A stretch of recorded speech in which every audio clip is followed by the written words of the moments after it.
Makikipagpulong si Justice Secretary Jesus Crispin Remulla sa iba pang respondents sa kasong isinampa sa Office of the Ombudsman kaugnay ng pag-aresto kay dating Pangulong Rodrigo Duterte.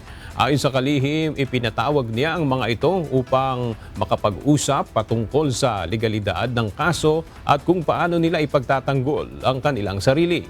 Nitong Martes, inatasan ng Ombudsman si Remulla at ang iba pang opisyal ng pamahalaan na sagutin ang report na isinumite ni Senator Amy Marcos mula sa pagdinig ng senador. Sa report, sinabi nitong posibleng masampahan ng kasong kriminal at administratibo sina Remulla dahil sa nangyari sa dating Pangulo.